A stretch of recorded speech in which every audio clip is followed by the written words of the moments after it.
வணக்கம். இன்றைக்கி நம்ம பார்க்க போகிறது பார்த்திங்கன்னா வெஜிடபிள் சேமியா பிரியாணி எப்படி செய்கிறதுன்னு தான் பார்க்க போகிறோம். வாங்க எப்படி செய்யலான்னு பார்க்கலாம். அதுக்கு முன்னாடி நம்ம சேனலை நீங்கள் இன்னும் சப்ஸ்கிரைப் பண்ணலன்னா மறக்காமல் சப்ஸ்கிரைப் பண்ணிவிட்டு கூடவே இருக்க பெல் ஐக்கானை கிளிக் பண்ணிக்கோங்க. ஃபஸ்ட்டு ஒரு வானில் வச்சுக்கோங்க. அதில் 2 ஸ்பூன் அளவுக்கு நெய் ஆட் பண்ணிக்கலாம். நெய் ஆட் பண்ணிவிட்டு கொஞ்சமாக கூட எண்ணெயும் சேர்த்து ஊற்றிக்கலாம். எண்ணெய் காஞ்சோன்னு ஒரு 2 துண்டு பட்டை, 2 ஏலக்காய், 1 டீஸ்பூன் அளவுக்கு சோம்பு சேர்த்திடலாம்.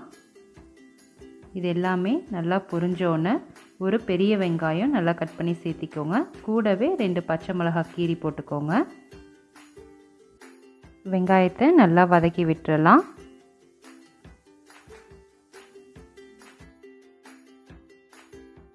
வெங்காயம் இந்த அளவுக்கு நல்லா வதங்கினோன்னு நம்ம 1 ஸ்பூன் அளவுக்கு இஞ்சி பூண்டு பேஸ்ட் போட்டுக்கலாம். பச்சை வாசனைலாம் நல்லா போகிற அளவுக்கு நல்லா வதக்கி விட்டுறலாம்.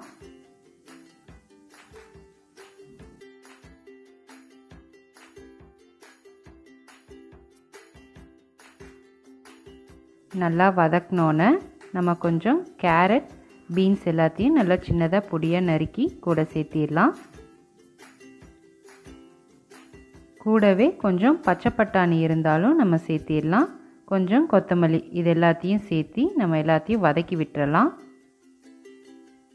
காய் நல்லா வேகட்டும்.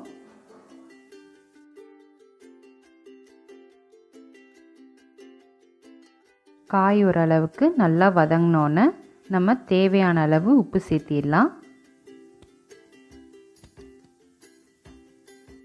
கூடவே ஒரு 1/4 டீஸ்பூன் அளவுக்கு மஞ்சத்தூள், ஒரு டீஸ்பூன் அளவுக்கு கரம் மசாலா, ஒரு 3/4 ஸ்பூன் அளவுக்கு தனி மிளகாய்த்தூள் எல்லாத்தையும் கூட சேர்த்தி நம்ம நல்லா பெரட்டி விட்டுறலாம். ஒரு நிமிஷத்துக்கு இதே மாதிரி நல்லா பெரட்டி விட்டுக்கோங்க.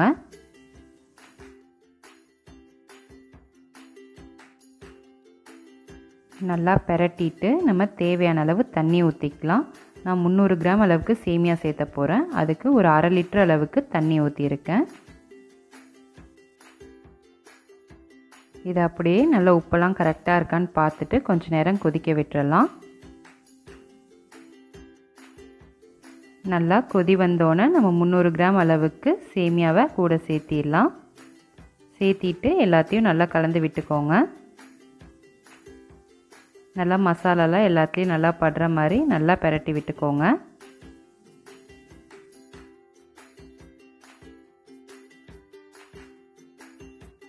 இதை அப்படியே ஒரு 2லேருந்து 3 நிமிஷம் இதே மாதிரி பெரட்டி விட்டுட்டே இருந்தால் நல்லா வெந்து வந்துடும். பாருங்கள், நல்லா வெந்துருச்சு. இப்போ நம்ம அடுப்பை ஆஃப் பண்ணிடலாம். ரொம்பவே டேஸ்டான சூப்பரான சேமியா பிரியாணி ரெடி ஆயிருச்சு. இது மாதிரி நீங்களும் ட்ரை பண்ணி பாருங்கள். ட்ரை பண்ணி பார்த்துட்டு எப்படி இருக்குன்னு கமெண்ட்ஸில் சொல்லுங்கள். மறக்காமல் நம்ம சேனலை சப்ஸ்கிரைப் பண்ணிக்கோங்க.